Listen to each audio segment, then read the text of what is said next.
It's pretty common, but I think it's like, it's magnified in Canada.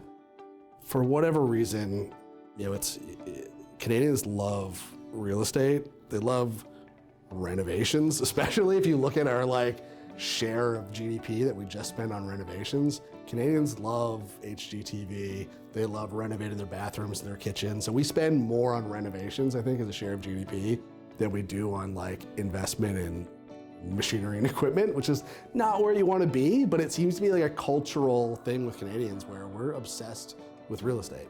We love it. Unfortunately, it doesn't always love us back. We have some real issues in real estate, but it is kind of an obsession here.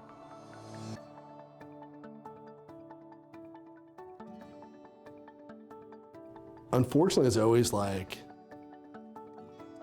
around crisis points. So whenever some new policy was announced and they're doing media constantly, or COVID or whatever, it's a lot of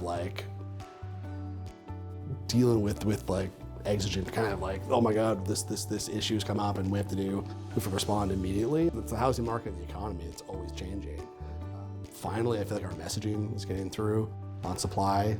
10 years too late, probably, but I feel we're having a real impact and we've kind of earned a voice. So it's been a fascinating 15 years.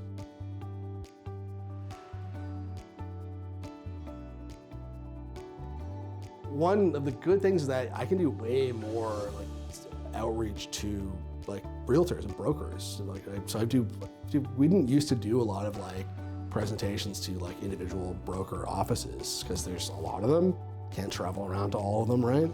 And during the pandemic, we started doing way more of those virtually, and I get just way more touch points with people that we are providing services to. And so I find now, in this part of my career, I just know way more people in the industry, and I think it's been really good in that way.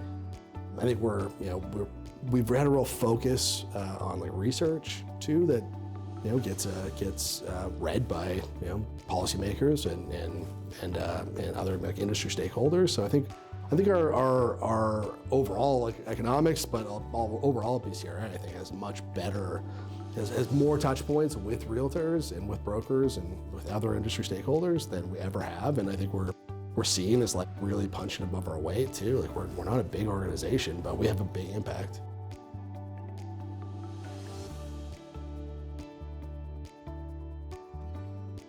So there's always some new technology that's apparently going to wipe out the real estate sector, and you could say that with AI right now.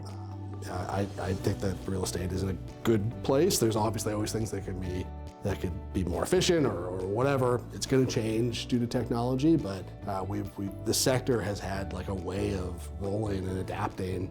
Look what happened during COVID. They found ways to adapt, and still with record high home sales in 2021. So it's an industry that's very good at adapting, and I think we'll just keep adapting.